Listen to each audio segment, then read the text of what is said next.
Okay. Yeah. All right. So I'm going to get started, and I'm going to get started with this workshop. This is the Global Job Search for International Students. Welcome to, this is going to be the last workshop for Job Search for International Students for this semester. We've had a little bit of some changes.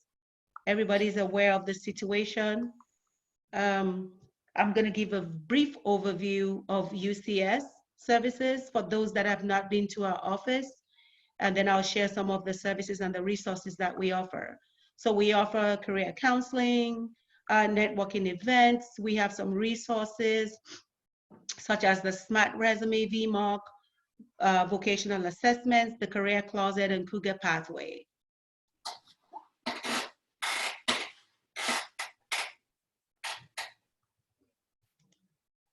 Okay.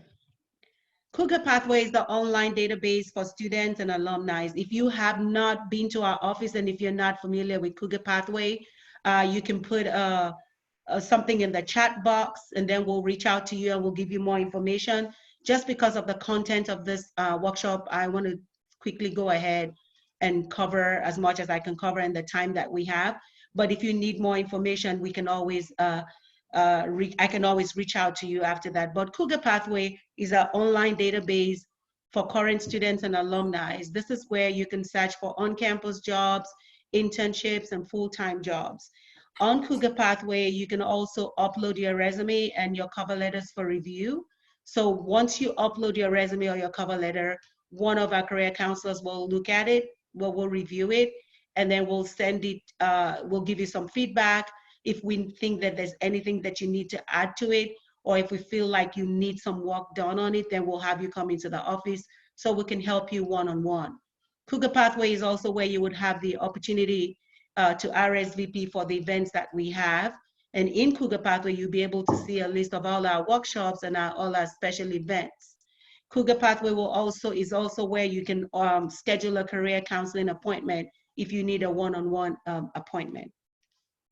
So as I go along, if you have any questions, you can always put that in the chat box, or there's a little icon for you to raise your hands. Adalia and Jamie will be looking at that, and then if there's any questions, they will let me know. But if I feel like I'm running out of time and I will not be able to finish the content of the workshop, then I'll just have you hold your questions until we get to the end. And then when we get to the end, I will leave some room for questions. So do we have any questions?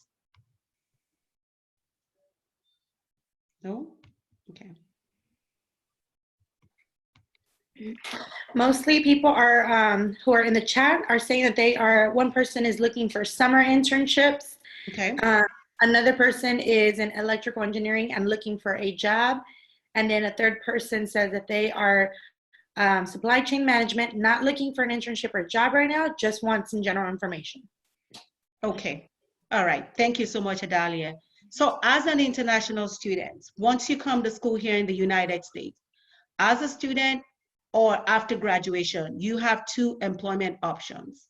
As a student, you can work on campus. You have 20 hours where you can work 20 hours a week. Or you can participate in the curricular practical training, also known as the CPT. And this is the training that you complete or the job that you have before you graduate. So things like your internships, things like your co-ops would be CPT. And then you also have the option to participate in OPT, but OPT only happens after you graduate. So you will not be able to do OPT until after graduation. You may have the opportunity to do some OPT before you graduate, but I will be very mindful of that because your OPT time is going to count. So if you have 3 years and you use 1 year before you graduate, after you graduate, you only have 2 years left.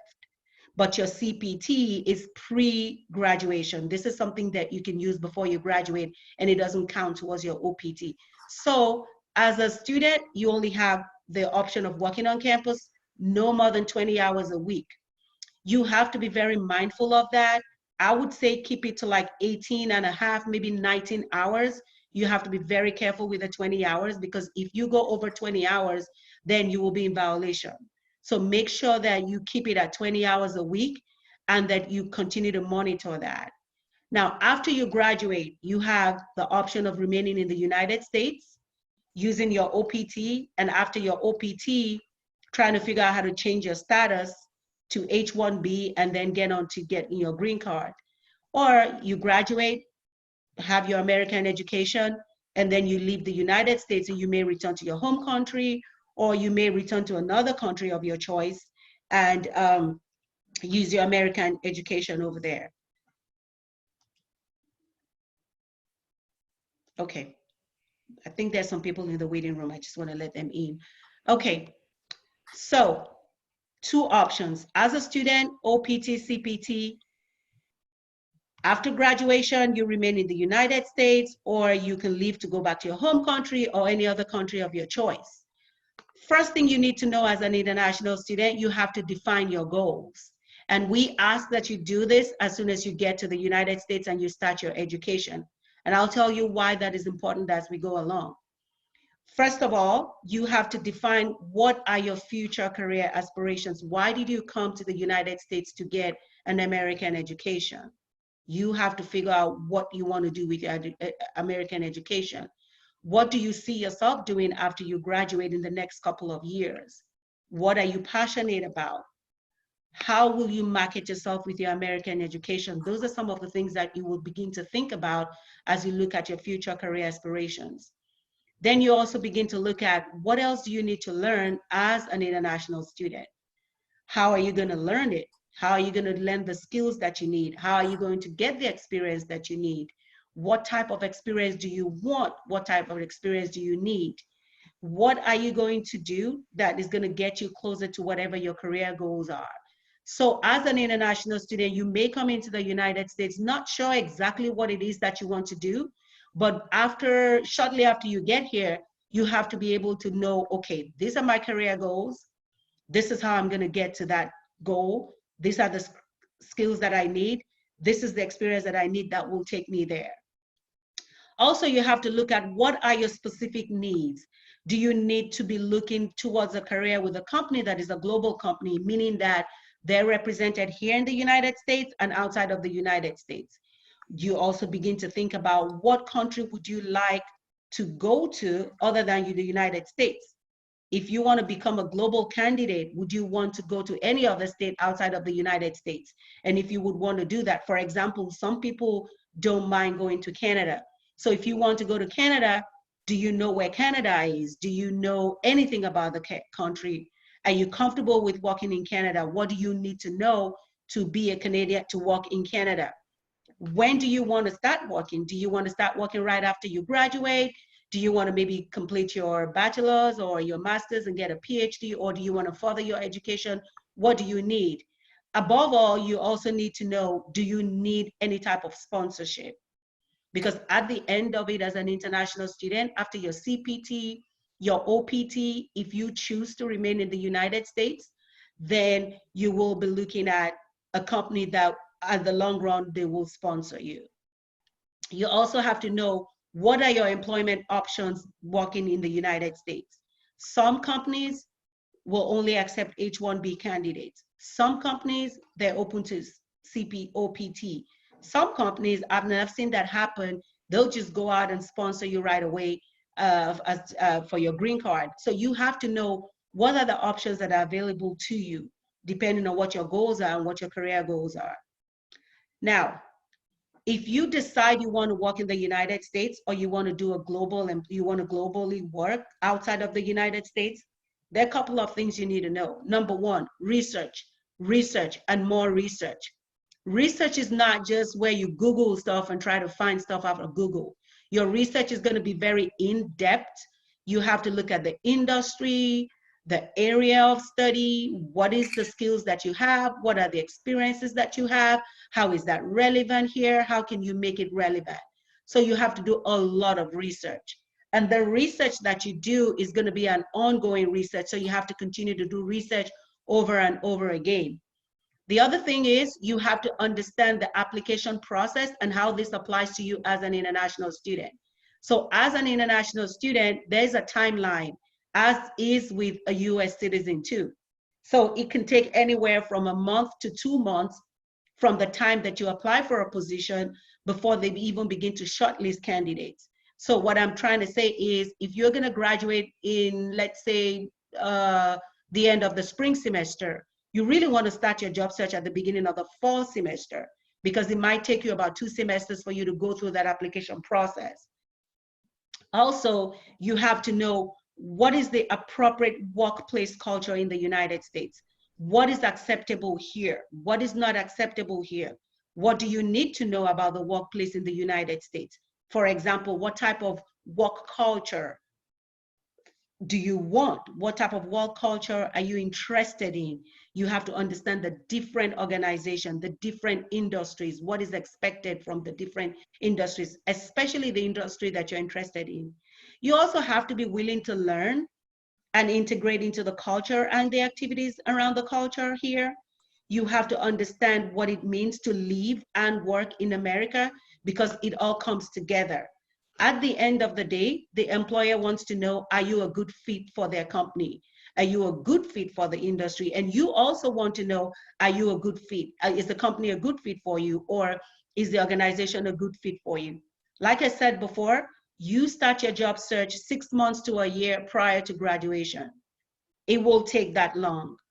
So you have to start at least a year in advance. You begin to network, begin to work on your resume or your CV if that's what you need, and begin to work on your skills, begin to work on gaining experience and all of that. The best way to actually get involved into this culture is to get involved in the community, either by volunteering or even by joining a student organization on campus. This is where you begin to acclimatize. This is where you begin to integrate into the culture. This is where you begin to understand what the workplace looks like, and you begin to interact with people outside of your home country. Is there any questions so far? Do you have any new participants in the waiting room? No, I don't. There looks like there's one question. It just says it's going back to CPT program. It says it has to be field related, correct? Your CPT has to be field related, yes. But the question is, why would you want to do a CPT if it's not relevant to your field? And I see that a lot of international students do that. Now, this is the problem with that. If you just do an internship just because you want to do an internship, if it's not relevant to your field, when you get to the point where you're looking for full-time work, it's going to be difficult for you to show the relevant experience that you have. So it might take you a little bit longer, but it's always good to get your CPT experience in the area of your field. All right? Okay, so there's this case study I have on the screen. I'm gonna just give you 2 minutes to read it. Or if Jamie or Adalia wants to read it for us, that will also be great. I'll go ahead and read it. Okay. Remove these. John is an international student who will be graduating at the end of the spring semester. He will obtain a master's in industrial engineering. He will attend the fall career fair, but he has not been invited for an interview. He was able to put together a list of employers that hire and sponsor international students in the US. He has 3 years professional work experience in information technology from his home country. He is currently employed as a graduate assistant. He does not want to return to his home country for work, but is now considering a career outside the US. So, question, what is John supposed to do? How is he supposed to, what is the next step for him? Can anybody try? So we know that John is an international student. We know that he's going to graduate at the end of the semester. He has a master's. He does have a list of employers that do sponsor international students in the United States. So what does he do? How does he approach his job search? Does anyone want to try?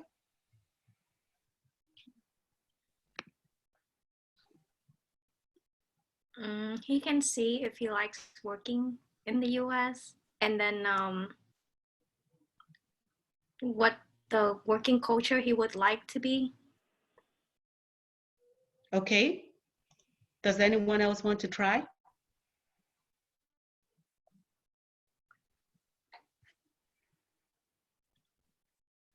So for the sake of our time, usually this is what happens. John is an international student. He will be obtaining a master's degree. He already has the tools, one of the tools that he needs. That means that he has a list of the employers that hire and sponsor international students in the United States. Plus, he already has professional work experience. He's also working currently as a graduate student. He does not want to go back home, and now he may or he will consider a job outside of the United States. I'm going to go through what is the wrong job search assumptions, and this is what a lot of international students do. They will create an American style resume, meaning that they will attend either one of our workshops here, or they would upload their resume in COUGAR Pathway. We have it reviewed, and then we approve it as good to go. Then John will apply for every job on that list that he has, because he has a list of all the employers that sponsor international students. So he's going to go to their company website. He's going to look at what job openings they have that is relevant to the skills that he has. And then he's going to apply for those jobs. And then he's just going to wait for somebody to call him for an interview. Is that the best approach? And you can just do a yes or no in the chat box. And then Adalia or Jamie, just let me know what that looks like. So John has an American style resume and a cover letter. He has the list of all the employers that will hire and sponsor international students. He goes to their website, he applies for the jobs, and now he's waiting for somebody to call him back for an interview. Is that effective? Yes or no?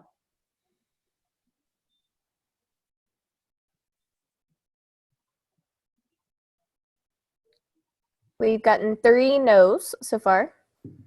Okay. Several more no's are coming in. Okay. So if we can have one of the no's unmute themselves and tell us why they think that's not the best approach.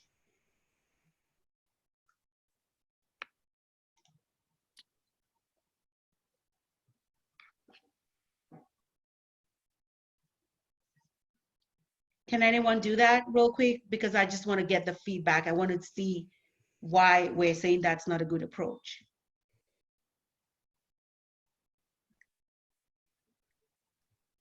Or if somebody can just put it in the chat box.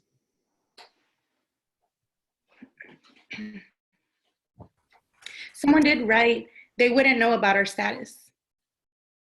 Okay. Anything else?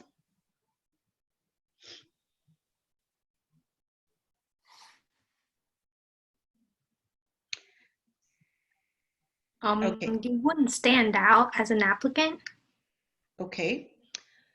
Not standing out as an applicant is a good one. So the 3 steps that you see here on the screen, step 1, meaning you have your American resume, or you apply for every job that sponsors international students, and then you wait for an interview. That's a wrong job search assumption when it comes to an international student. The fact that you have a good resume, the fact that you have a list of companies that sponsor international students doesn't mean that you just apply with your resume and then just wait for somebody to call you. So let's look at what needs to happen. Now, the effective job search for an international student, and specific, going back to this case study with John, is the very first thing is you begin your research. So you research the country's job market that depending on the field or organization of your choice. Then you identify if they're global employers and are they, whatever they do, or the type of work that they do, is it related to your major? So you have to first of all start with your research. What is the job market for that field? Is it a global company? Do they hire people with the type of major that you have?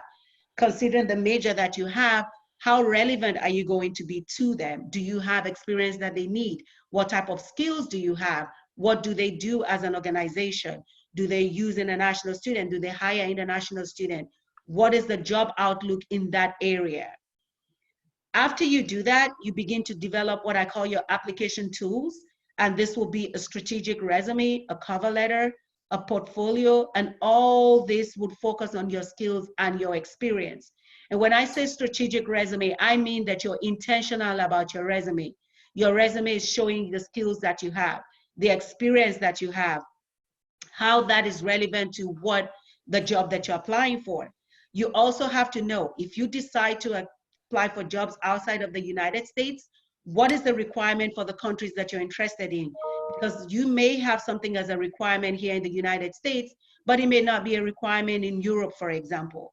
So you have to know what are the application tools that you need. Then you go on to step 3. Step 3 is intentional networking. You begin to build and you continue to build a professional global network. So even back in your home country, you begin to build your networks back in your home country, meaning that you still reach out to people that you know back home, reach out to people in a different country, any country of your choice, where you think that you might be interested in working. Also in the United States, one of the ways that you can begin to build your network is by attending the networking events that we have at UCS. Even if you're not ready for a job, attending career fairs, meeting employers, connecting with employers, develop a LinkedIn profile, begin to reach out to people on LinkedIn, begin to share your interests, begin to look at people who have interests that are similar to yours, or people who are in industries that are similar to the type of industry that you may want to go work when you after graduation, and begin to reach out to them. When you reach out to them, you talk about what your interests are, what your goals are, what your career aspirations are. You begin to ask them if they have any ideas, if there's anything they can share with you. You can share with them that you are interested in a career in that field.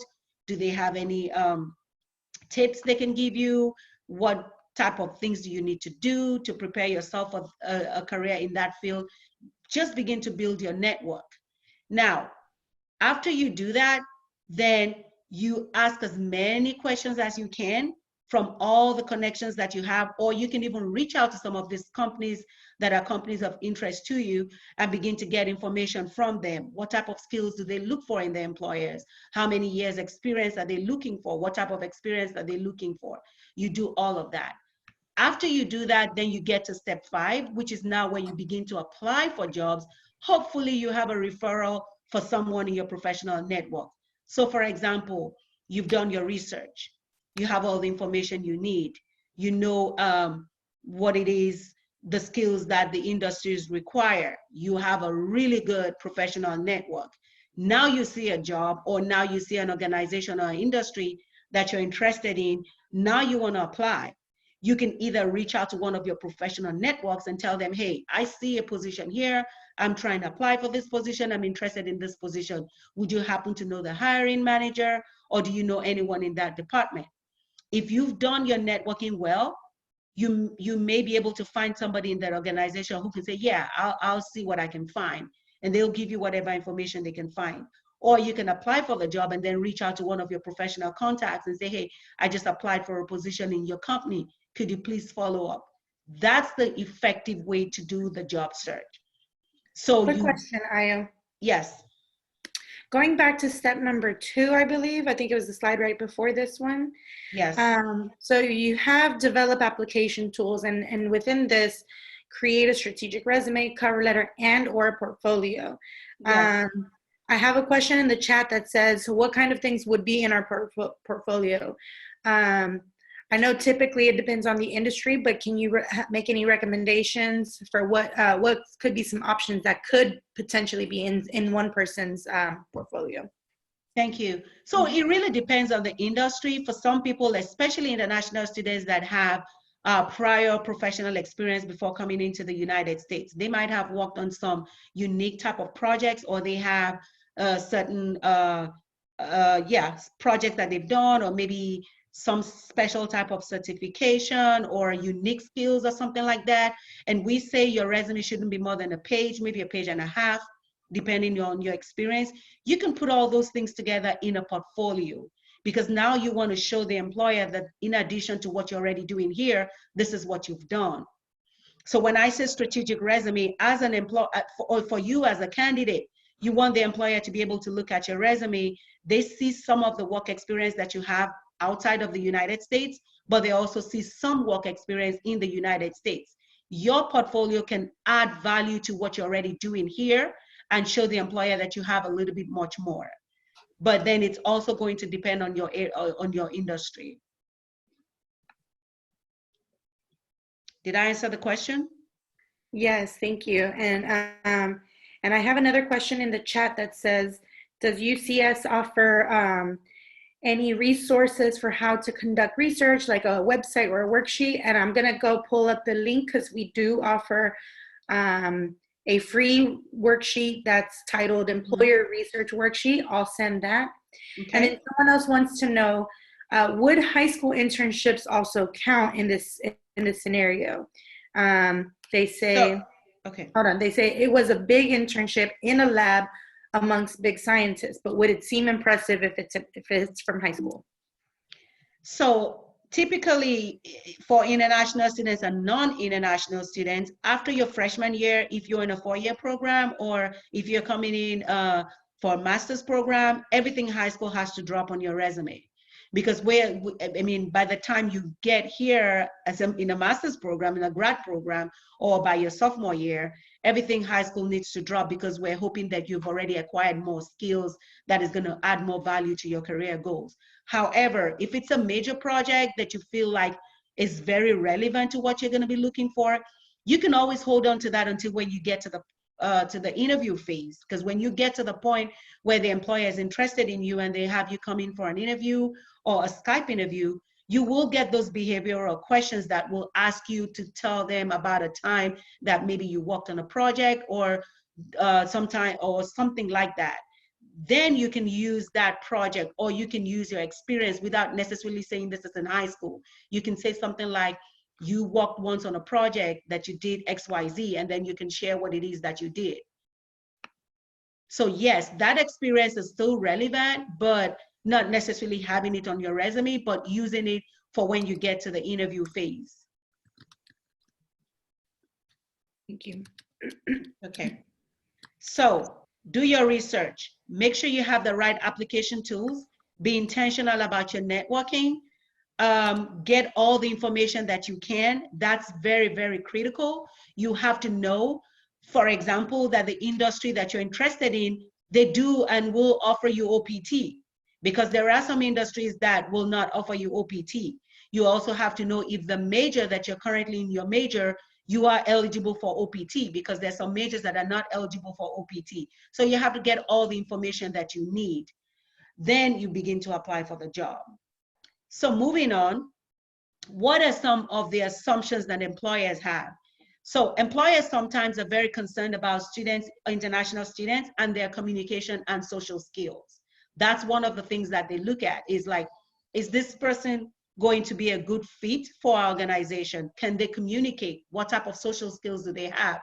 That's why it's very important as an international student to join a student organization or get involved or do some type of volunteer work. This is where you begin to learn verbal communication, nonverbal communication. I know that there are some cultures where maintaining eye contact is a little bit of a challenge.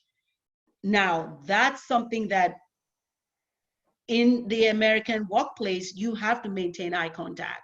Eye contact is a type of communication. So they're usually concerned about, am I sure international students are going to know how to communicate, whether nonverbal or verbal? What type of social skills do they have? And for some international students, you may have to learn those social skills. You may have to practice the nonverbal and verbal communication. You may have to understand what that is. The good thing is that for the fall semester, this year, fall semester, we will be having a workshop for soft skills, which verbal and nonverbal communication will fall under soft skills. And it's a whole workshop that we're going to be talking about the different soft skills that employers are looking for and the ways that as international students, you can develop those skills. Employers also believe that hiring international students can be very costly, time consuming, and sometimes it's a difficult process. I have to say that that is true. It is very costly. It is very time consuming. It's not necessarily difficult, but you have to really understand the process. There's a lot of acronyms, there's a lot of changes. As international students, you also have to be on top of the changes and know what are the changes, because some of these changes just happen just like that. So you have to know that you have to know what the changes are. You have to know that requirements are different depending on the industry of your choice. So employers, sometimes they get very confused about that. They don't know what OPT is. They may not necessarily understand what OPT is and what happens after OPT. Hence, they ask the question, would you now or in the future need sponsorship? They may not necessarily understand what CPT is. So that's a little bit of a challenge for employers. That's one of the reasons why, they get a little bit skeptical about hiring international students. Again, like I talked about, there's a lot of complexities and misunderstanding when it comes to visas. So you have the J1, you have the L1, you have the EAD card, and you and I use all these terms. We understand what it is, we know what it is, but sometimes employers don't know what it is. They don't keep up with the changes in immigration law. So they need somebody to educate them. So as an international student, you have to be on top of it yourself. You have to know what the immigration laws are. You have to know how to explain to an employer what an EAD card is without necessarily saying, well, I'm going to get an EAD card. You have to understand that you may know what it is, I may know what it is, they may not understand what that is. Also, I think Belle might have a question. Okay. So how do we effectively communicate that to them? And also, like, I know we probably do have resources on campus of like what those hiring things are, but do we have like something like tangible so that we can show them that, oh, like you need to know what F1 is, like OPT, CPT is? Like, how do we communicate that with them? And also, what resources do we have so we can like use that to explain it to the employers? Thank you. So if you go to the ISSS website, they have a lot of resources that talks about all of these things. So that's a good resource. One of the things that I would recommend, especially if you're going to be needing OPT, and you know that at the end of your OPT, you may be needing an employer to sponsor you. You also have to know that at some point they will ask you the question, do you now need sponsorship or will you in the future? That's something that eventually you're going to get to that point.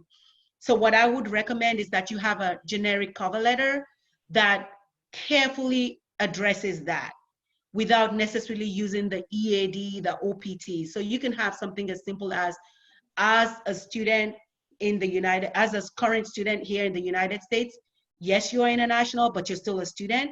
So as a student here in the United States, you are eligible to work for 3 years without any additional sponsorship from the employer.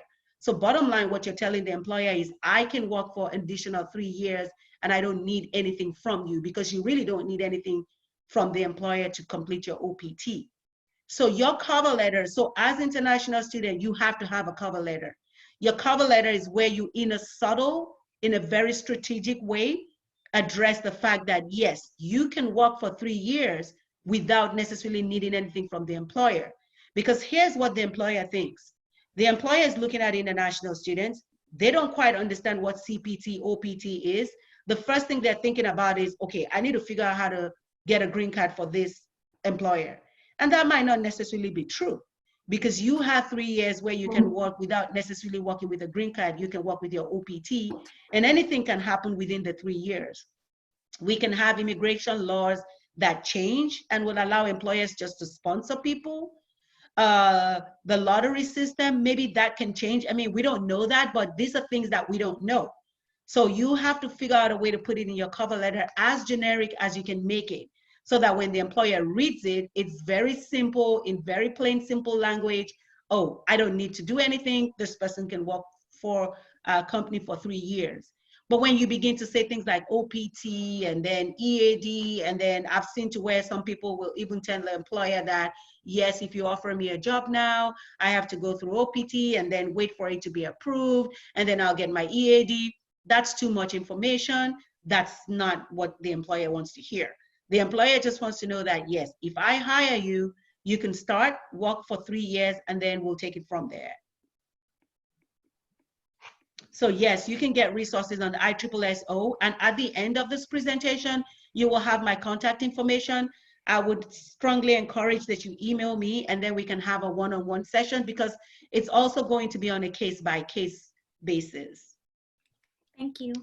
So the last thing that employers assume, another thing that employers assume for international students is that, how do I retain this international student as a new hire?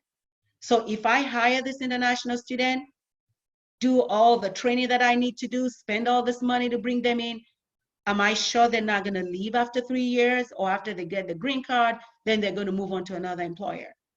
That's another thing. So that's why you have to really be intentional about how you do your job search, and be sure that you want to work for an organization that you really want to add value to, and you really want to spend some time and build your career with them. All right, because of our time, I'm going to move on. So some reasons why international students cannot find a job.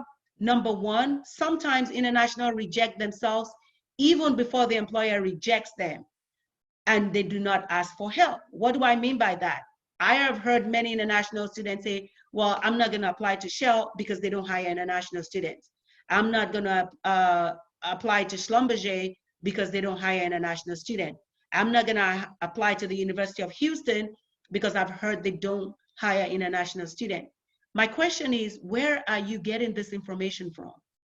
Most of the time, you're getting the information from other international students that have probably applied to these companies and they didn't get a job. But you and I don't necessarily know why they didn't get the job. Maybe they don't have the right skills. Maybe they didn't have the right experience. Maybe they just did not present themselves as going to be a good fit for the organization. So then we just go with that information and say, well, I'm not going to bother with this company because they don't hire an international student. So you're already rejecting yourself before the employer even gets the opportunity to reject you. I have a student, international student, and I have quite a couple of them who say, I want to work for this company. And I'll give you an example. I had a student that really wanted to work for Shell. A lot of people say, don't waste your time with that. Shell will not hire you as an international student. They will not even offer you an internship. But I asked him the question. I said, do you want to work for Shell? He said, yes. Do you want to get an internship with Shell? He said, yes. I said, okay. Now, what type of internship do you want? And he told me the type of internship. We figured out the kind of skills he needed for that, what he needed to do. And he was doing all of those things. He was really, really working on his professional networks through LinkedIn. He was connecting with as many people as he could from Shell and asking all these questions about his area of interest.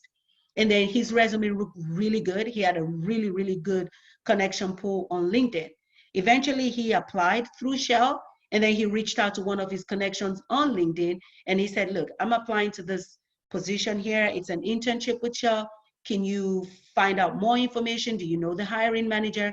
Just because of the relationship that he had with this contact on LinkedIn, that contact pushed his resume forward. Cut a long story short, he interned with them last semester. They've offered him a full-time job. And this is where people say, oh no, Shell does not sponsor people, or they don't even hire international students. I beg to differ on that. I think if you present yourself well on your resume with your skills, your experience, you do the right networking, if the employer finds the right candidate, they will hire the right candidate. If they find the candidate that has the skills and experience and they feel that this candidate will add value to their organization, they will hire that candidate, whether they're an international student or not.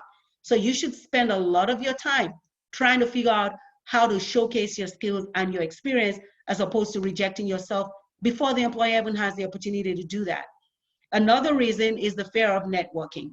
A lot of international students are not comfortable with networking.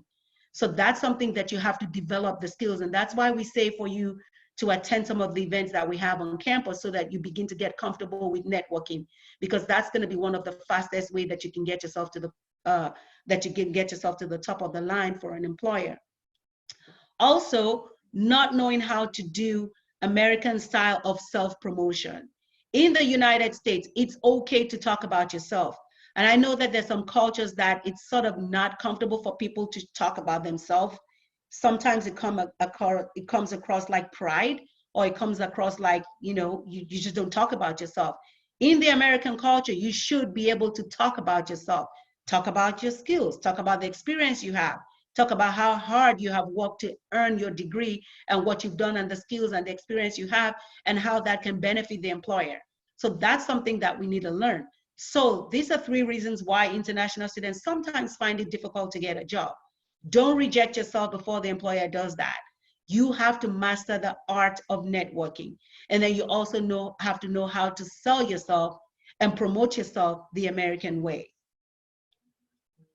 Also, market your skills globally. What industries are you interested in? We talked about that. Look for opportunities within companies that have a global presence. That's always helpful, because if you're looking for opportunities for companies that don't necessarily have a global presence, I'm not saying you can't get a job with them. I'm just saying that it might be a little bit difficult. But then if you look for opportunities within companies that have a global presence, most likely they already know how to deal with international students and they already understand how the process goes. Make sure you also establish career contacts in your home country or country of your choice, because at the end of the day, you can do everything you know how to do. You still may not get the opportunity you're looking for here. You may have to go back to your home country or go to another country of your choice. It's also going to be helpful for you to have some established career contacts there. Not to say that that's a defeat, like you can't get a job here. No, that's just having a plan B, which you should also have a plan B. Also, you have to know how to market your American education and the value that you have to offer to a different company. So if all you have is your American education, when you want to go outside of the United States, you should be able to use that to your advantage. Okay? So developing a job search mindset, that's another thing that international students have to know. Be very curious. It's okay to learn, what is this country's work ethic? How do you talk and how do you interact professionally in this country or country of your choice? You also have to be very knowledgeable when it comes to the work authorization process and how that works. Because I've seen international students who are asking me, I had an international student ask me, what is OPT? Now, if you come to school here and you're asking what OPT is, then that means that you really, really have to figure out why are you here and what's going to happen after you finish your education. Because OPT is something that you need to know everything you need to know about it. You also have to be flexible, be open to new challenges, new ideas, understand that the job search process is not always a clear process. It's not always a straightforward process. You also have to be open to maybe relocating to a different location for different experiences. If you're looking for work in Houston, I mean, Houston is a really, really big city. But if you're looking for work in a place like maybe Odessa, Texas, not as big as Houston, you may have more opportunities over there. So be flexible, be willing to make some changes if you need to. You also have to find a way to figure out how to stand out, how to market the unique experiences that you have. The number one soft skills that a lot of international students have is flexibility, because you've left your home country, you're in a different culture, you're learning a different culture, you're learning to communicate in a different culture, to do things in a different culture. That means that you're adaptable and you're flexible. So you have to learn how to be creative in using that to your advantage so you can stand out. So effective job search strategies, I'm not going to go through all this, you can see it, but the one thing that I want you to pay attention to is to know when and how to reveal your immigration status. I've seen a lot of international students go to a networking event or they go to a career fair. They meet an employer, and this is the way they introduce themselves. Hi, my name is Aya Ogunye. I'm from India. I'm from China. I'm from Iraq. I'm from Iran. I'm an international student. Why do you think that's not an effective way to introduce yourself? Can anyone answer that?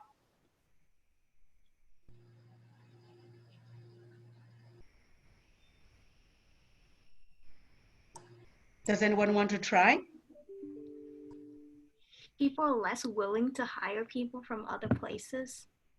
People are less willing to hire people from other places. So you introduce yourself as your name, you're from your home country, and then you even say you're an international student. You've already told an employer who's already skeptical about hiring an international student that you are an international student.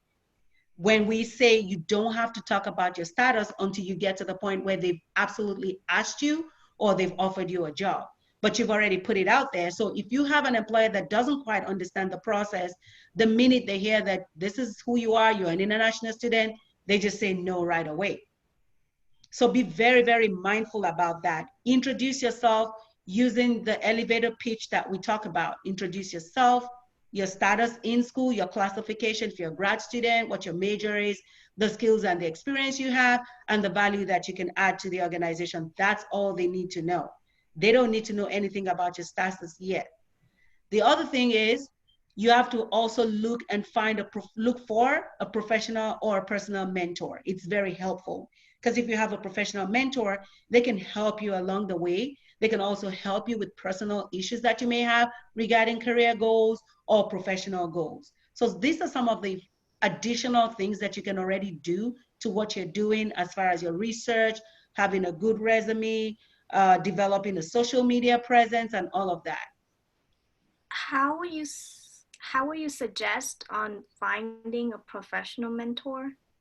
I will suggest that you do that through LinkedIn. Another thing is you can have a standard message that you use for LinkedIn, because sometimes I've heard students say that, well, when I try to connect with somebody on LinkedIn, they don't respond, or I have to send a note saying how I know this person. There are millions and millions of people on LinkedIn. Not everyone is going to accept your request to connect with them. So just have that standard. My name is this. I'm a current student at the University of Houston. I'm interested in a profession, or I'm building a career in, I'm interested in building a career in whatever industry, or I'm interested in learning more about this industry, or I'm very impressed with your profile and I just wanted to connect with you so you can share more about your professional experience or something like that. And just put that when you request to be connected with them. Now, once you connect with that person, if that is the type of thing that you're looking for, meaning that you're looking for work in that type of industry, or you want to do something similar to what they're doing, you follow them for a little bit. Look at their posts, look at the type of connections they have, look at what they're doing. And if you think that that's a good person, you want to ask them to be your mentor, then just go ahead and ask them if they can be your mentor. So LinkedIn is one of the one of the ways you can actually go for a professional mentor, or it could be a faculty or staff on campus. It just has to be somebody that you're connected to in a professional manner in one way or the other. Okay?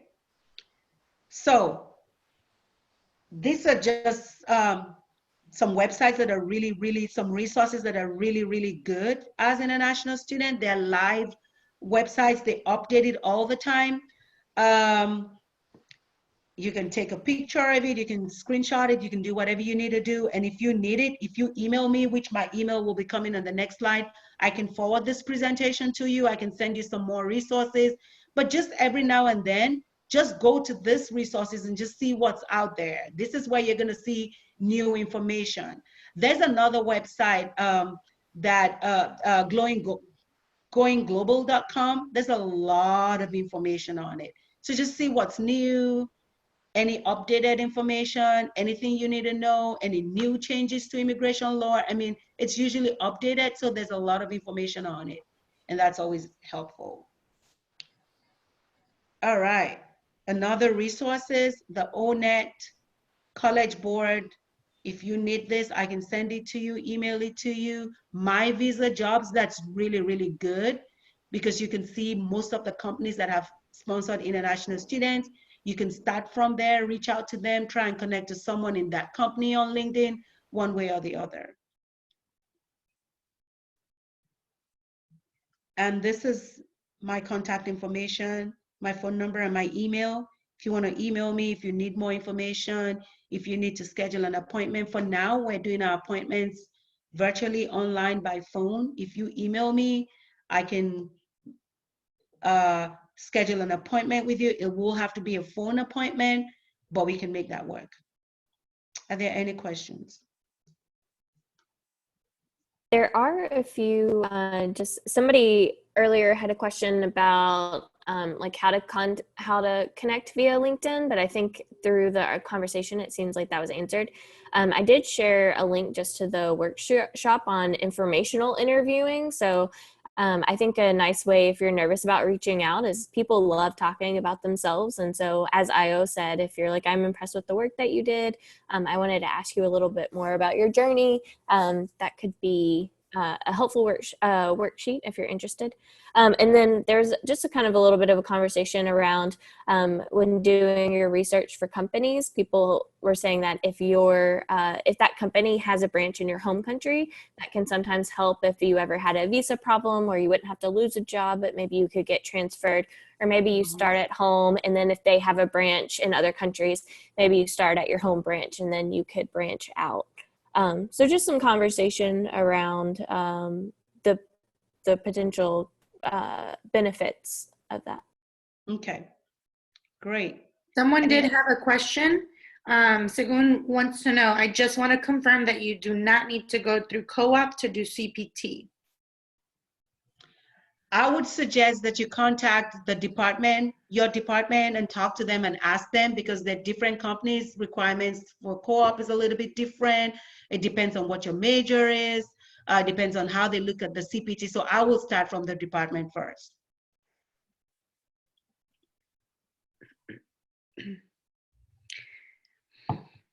Thank you. In this time, especially right now, of doing a lot more virtual connections and a lot more virtual meetings, now is a really great time to practice writing different requests. Like I was saying, you might not get too many yeses. You might have to reach out to several different people before you get a yes. But it never hurts to, write down a professionally worded email, keep it brief, keep it detailed, attach your resume, really just requesting a 30-minute virtual call, just like we're doing now. There's all kinds of platforms that you can use that are free. Or if you don't feel fully comfortable with virtual, just setting up a 30-minute phone appointment is a really easy and quick way for you to ask your questions and learn more about the professional using the worksheet that Jamie attached. Just that extra little tip.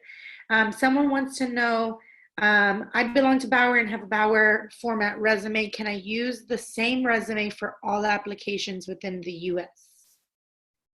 For every job that you apply to, you have to customize your resume. So the resume is not a one size fits all. So if you use a resume to apply for a particular job, if you're applying for a different job, the resume has to be a little bit different, because I don't think the two jobs will be the same. They may be extremely similar, but there might be just some little changes. So be mindful of that. That's why we say you have to customize your resume. Also remember, there's the applicant tracking system. The applicant tracking system is where the system looks at keywords. So you want to make sure that you have enough keywords as relevant to the position that you're applying for, as is on the job description of the job that you're applying for. Because if you don't have enough of those keywords, then you're not going to bypass that applicant tracking system. So that's key. Another thing you have to be mindful as an international student, if you're at the point where you have an extremely good resume and you keep getting interviews and phone interviews, in-person interviews, Skype interviews, whatever, then most likely your resume is doing what it's supposed to do, meaning that it's getting you the interviews. But if those interviews are not translating to a job offer, you may want to look at your mock interview process. You might have to ask for a mock interview. And I've seen that happen so many times, that when I conduct a mock interview with students, it's very clear that they're not able to articulate their skills and the experience that they have and how that is relevant to the position that they're applying for. It doesn't mean they don't have the skills, or it doesn't mean they don't have the experience. Just because of the culture, just because of the change, the different culture, communication skills, for example, they're not able to articulate and talk about their skills as is relevant to the job that they're applying for. Especially they're not able to talk about themselves and like, I can do this. I have done this before. They look at it like, oh, it's a pride type thing, So I would look at, okay, maybe what I need is a mock interview and not necessarily a resume critique. You're sure about it, and I've seen that happen before. When I have a one-on-one face-to-face appointment, I can tell that the student has the experience, they have the skills and all of that, but they're just not able to bypass that applicant tracking system they submit their resume, because their resume doesn't have enough of those keywords, and that resume just doesn't have enough to tie them to the position that they're applying for, to show that they have the relevant skills to do that. So that's another thing we have to be mindful for. It doesn't matter all the experience that you have from your home country. That's great, that's good, but you shouldn't let that experience overpower your resume, because you're looking for work in the American culture. And you have to be able to show that you have skills and experience that is relevant to what they do here and how they do things here. Again, like I said, you don't have to just not think that all the experience you have from your home country doesn't matter. It does. But wait till you get to the interview, then you can use that, all the experiences that you have, or those relevant experience during the interview. I've sent in my application already. Is there any way like I can talk with one of you guys and then revise my resume and then change the document in the application?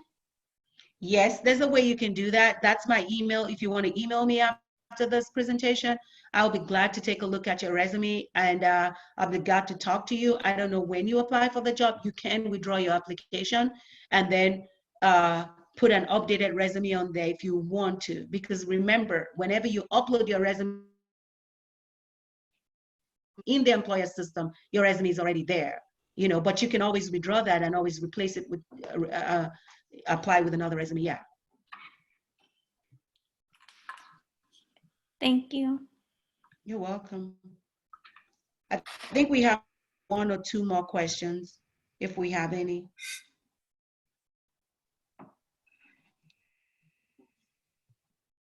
Adalia, Jamie, do we have anything in the chat box? No, it looks like we did cover them for the most part. I'm hoping I didn't miss any. But just as another follow-up reminder, as what Aya was covering in the beginning with our overview of our services, all of our walk-in hours are now able to be done virtually.